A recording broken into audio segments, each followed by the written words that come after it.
All right, well, here is a picture of the famous Olive Oatman.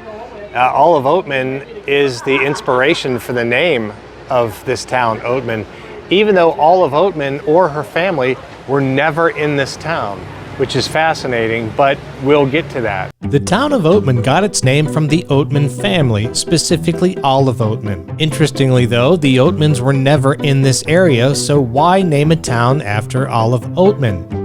Well, after hearing about Olive's kidnapping and rescue, in 1863 prospector Johnny Moss discovered gold in the Black Mountains and staked several claims, one named the Moss after himself and the other after Olive Oatman, whose story was well known. In 1909, the town changed its name in honor of Olive Oatman. After reading about Olive's story, I decided to travel 5 hours south to visit the Oatman family gravesite.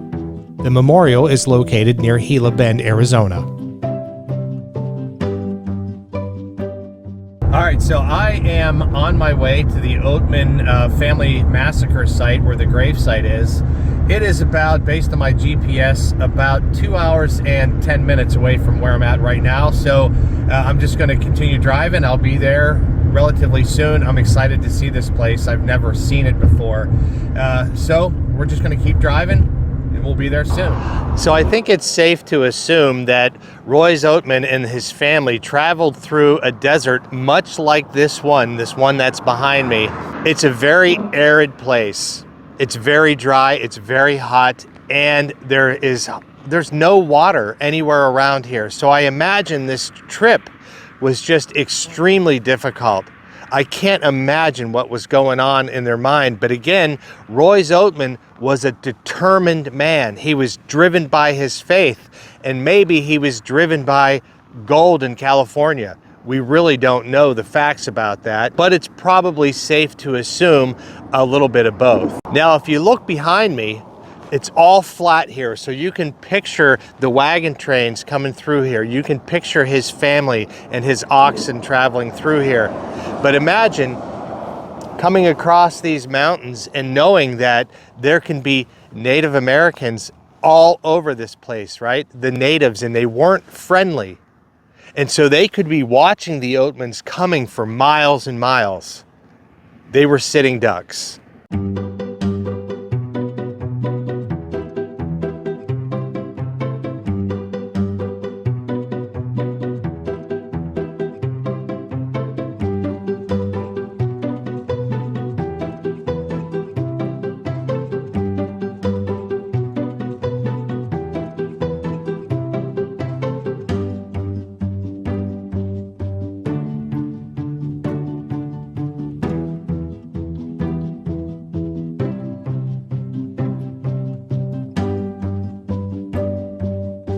Okay, so I made it to this place called Oatman Ranch Flats, and I am in the middle of nowhere. It's almost as if this part of the world has been kind of frozen in time. So I'm not exactly sure. I'm still looking for the Oatman family gravesite.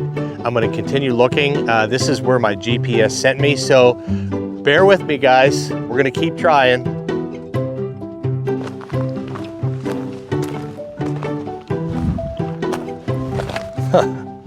Ouch.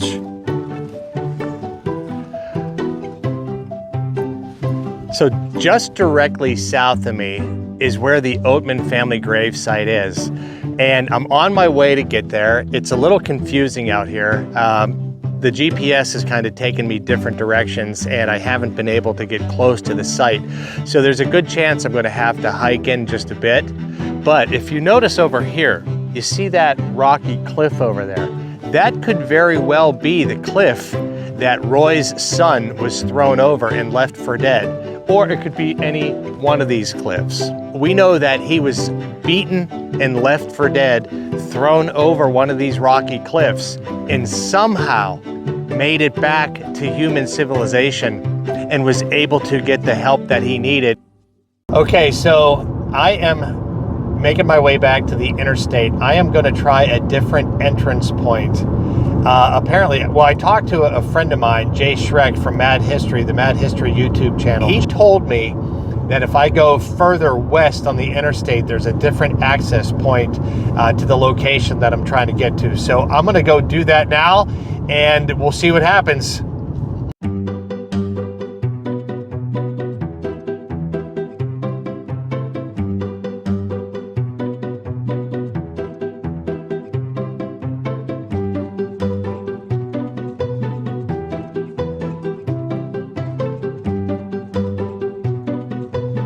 Okay, well, this is about as far as my car can go. I've come down this path, but unfortunately we've hit a very rocky, rough terrain. Now, if I had a four-wheel drive vehicle or something like that, or if I had my Polaris with me, I could definitely make it through here. But unfortunately, this is as far as I can go. Now, according to the map, I am about 1 mile away from the grave site. But I did walk up over this ledge, and I have a feeling that this ledge is probably where the Oatman massacre occurred. But over the ledge is a graveyard, and I'm going to try to make it down there, and we'll see what we can do. So the story of the Oatmans. Now, it's interesting because the Oatman family, Olive Oatman, any of the Oatmans, Royce Oatman, her father, had never been to the actual town of Oatman, Arizona, as far as I know. So why did the town of Oatman name themselves Oatman? Well, in order to get to the answer to that question, you have to get to the history of the Oatman family, and that's what I'm doing today. I'm out here at the location of the Oatman massacre, and it's actually a very sad but very interesting story. Royce Oatman, he was a defector. He kind of defected from Brigham Young's sect of the Mormons out in Missouri, and Royce believed that the promised land meant for the Mormon church was in California. So what he did was he joined up with another group of people, another group of defectors, and decided to get in a wagon train and head across the country into Southern California. That was their goal, or California in general. So that's what they did. They had several families, and they decided that they were going to go across the country and get to the promised land. Now, his perseverance and his determination would ultimately lead to his and his family's demise, which is very sad in a way. Now, we probably know because they left Missouri, the Oatmans left Missouri in 1850. And that was, of course, in the height of the gold rush in California. So we're not sure if he was determined to get to the Holy Land, or was he determined to get to the gold, for his family, or was it a little bit of both? Did Royce Oatman, did he have a bit of a Mosaic complex? Did he feel that he was living out the life of Moses in modern times? Hard to tell. I don't know if there's any history of that, if there's any discussion of that, but if you know your biblical history of the Old Testament history, you know that that Moses was the one that was called to take the nation of Israel out of Egypt back into the promised land of Canaan. And so that's what he did. And he went through a lot of his own troubles, right? Especially with the nation of Israel. They fought him just about on every aspect of that trip, right? When they left Egypt and they got to the Red Sea, they knew that it was blocked and there was no way to get out of Egypt. And so they kind of, they rumbled, right? They kind of complained and mumbled about Moses taking them to the Red Sea. Well, then God, used Moses to split the Red Sea so that they could get across. And not only did they get across, but they also were able to wipe out the Egyptian army.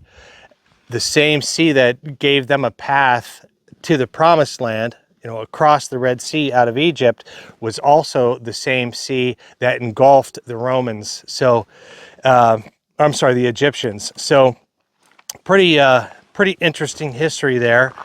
And so you wonder if Royce Oatman kind of had that Mosaic complex, a little bit like, I'm taking this group of people out of Missouri and I'm going to take them to the Promised Land.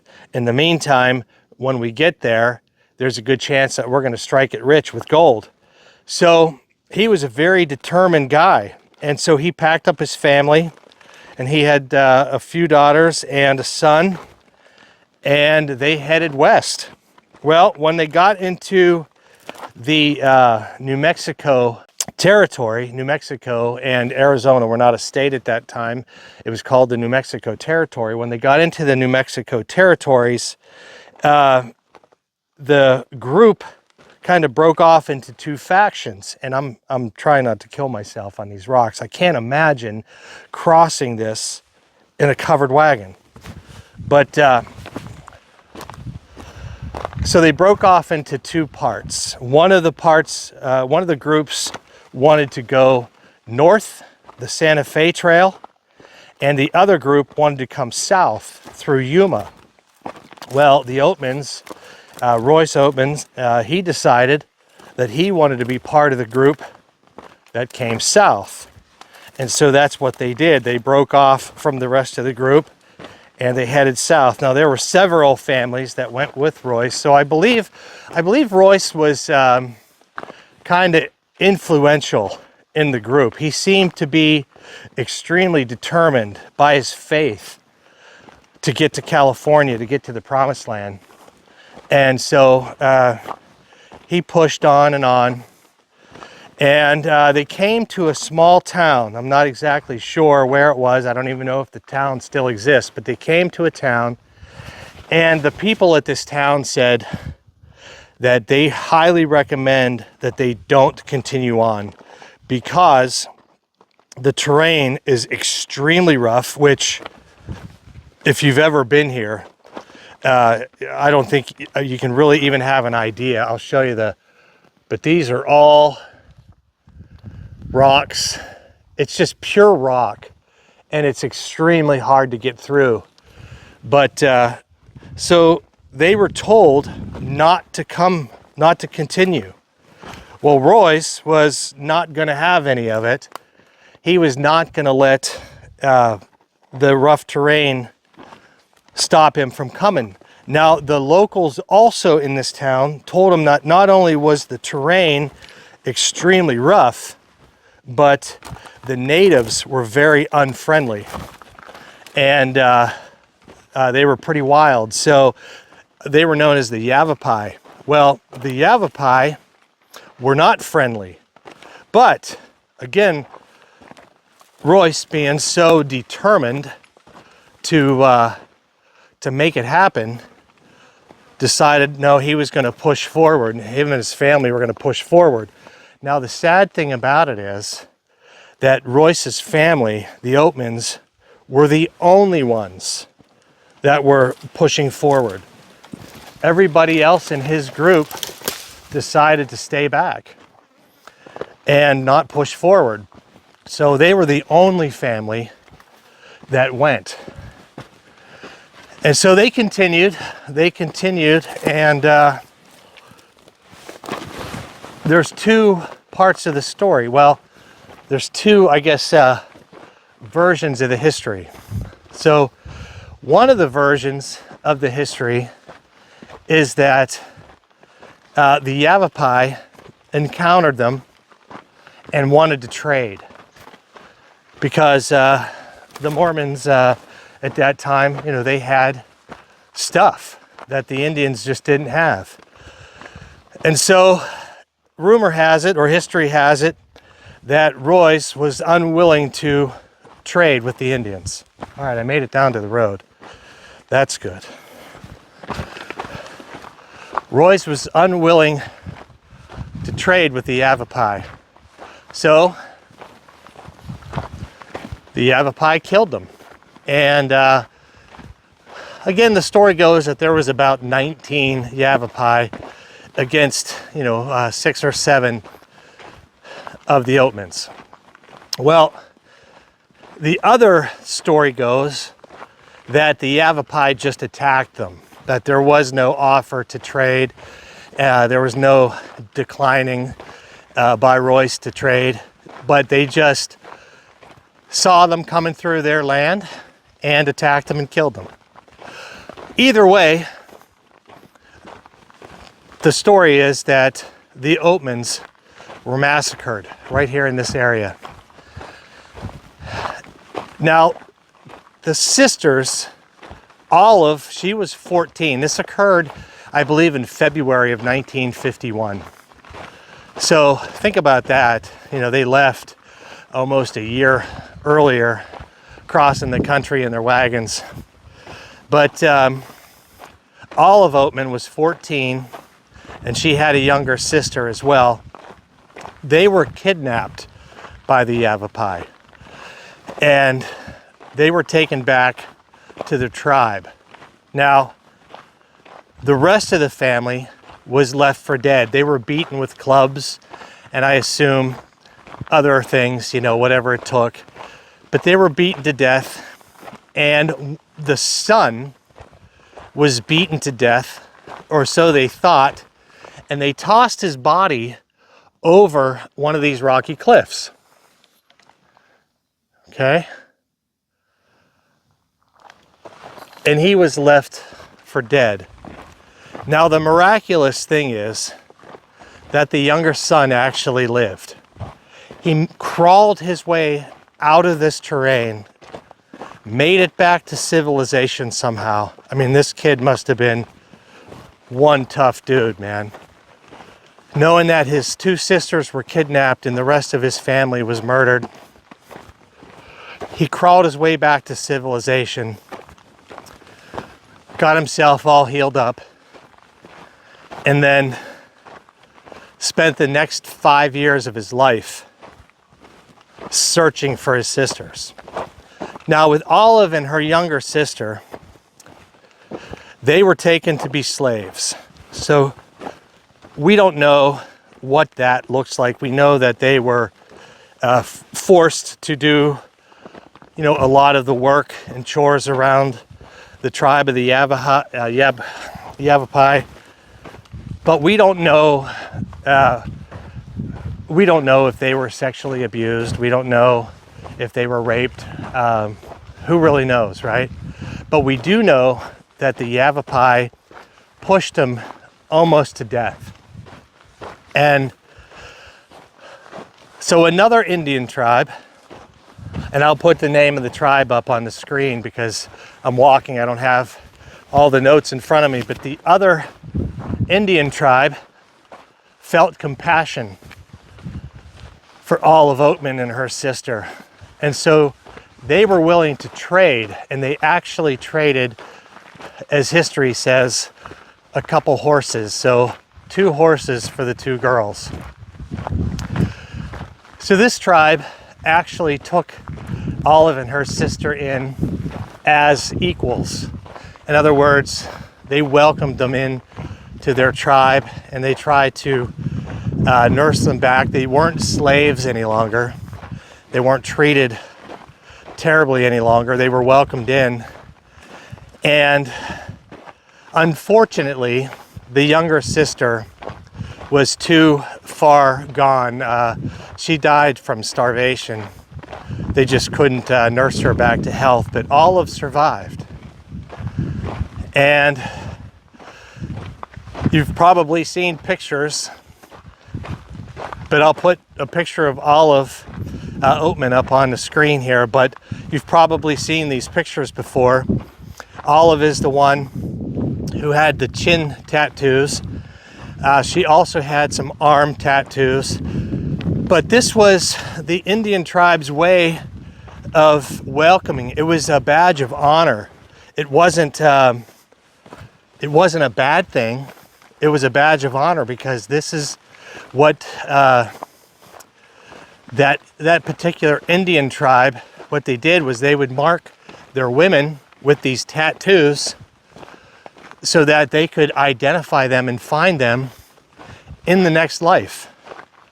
So that was pretty interesting. So anyway, the story goes, the brother, after 5 years of searching, was able to locate Olive and find out where she was. And so the military sent some people to the tribe and told them that they had to release Olive back to her brother, into her brother's custody. Some of the stories say that Olive didn't want to go. I imagine she had gone through post-traumatic stress to, the umpteenth degree, being 14 years old and being kidnapped and being treated as a slave, potentially a sex slave, just abused and starved. She had post-traumatic stress, but when she was treated really kindly by this new Indian tribe, she didn't want to go. She had put her past, her English, her American past behind her, and she wanted to stay with the natives. Well, ultimately, the military, as the story goes, told the native tribe that they would decimate them unless they turned over Olive back to her brother. And so they did. And Olive, it took her a while, but she assimilated back into American life. She ended up telling her story. She would travel with her brother for a while. Her brother ultimately didn't want to do that anymore. But he kind of, after all that time and searching, he ended up leaving Olive because he didn't want to travel the country sharing the story. But Olive, that's what Olive did. She traveled the country and she shared the story. In fact, a preacher from California ended up writing a biography about her. And it's interesting because some of the history of the Indian tribe and her recollection of the history don't necessarily line up as accurate. But again, imagine a 14-year-old girl in this terrain in the middle of nowhere, watching her parents be beaten to death, her brother thrown over a cliff, and her kidnapped and then being used as a slave. I imagine that her recollection of all the details weren't there, and that's understandable, totally understandable. But so anyway, the whole point of this story is interesting. So Olive, she continued to go around the country and share her story. She ended up getting married to a gentleman, moved to Texas, and that's where she died. That's where she's buried, out in Texas. She died of a heart attack. But it's interesting that Royce Oatman was so determined to find the holy place. Again, maybe he had a Mosaic complex, I don't know. But he was so determined to get to California for the promised land, maybe for gold, that it ultimately ended in his family's demise. I'm going to try to find my way to the burial site, and when I get there, we'll tune back in. All right, thanks to Jay Schreck from Mad History. He was able to help me direct me here over the phone so I could get to the gravesite. Thanks, Jeff.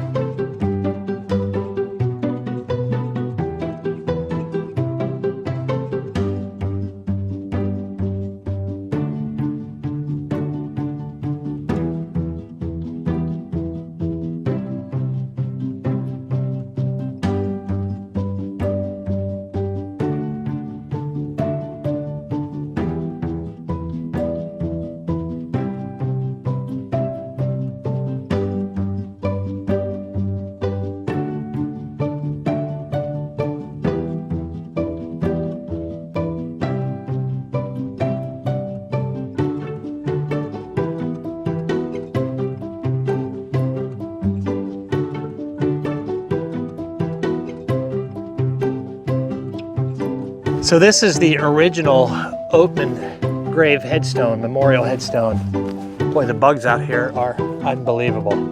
But you can't see anything here. Now, at the bottom of the headstone on the rocks, it looks like people leave change here. I've told you the story of the Oatman Massacre and just how unbelievably sad and melancholy that story is. But, so I made it. I gotta head back now. I got about a 2-mile hike back to my car. And I gotta get moving because it's the heat of the day. So, God bless you guys. I hope you enjoyed this video.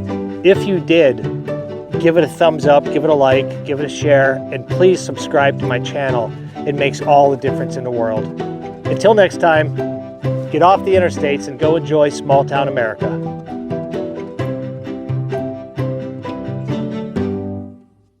I haven't seen one yet, but I imagine there's a lot of snakes and varmints out here. Well, good news, guys. I made it, as you can see at the top of this hill, my car, and it's been a long walk, but definitely worth it. I'm safe, I'm alive, and I'm about to head home.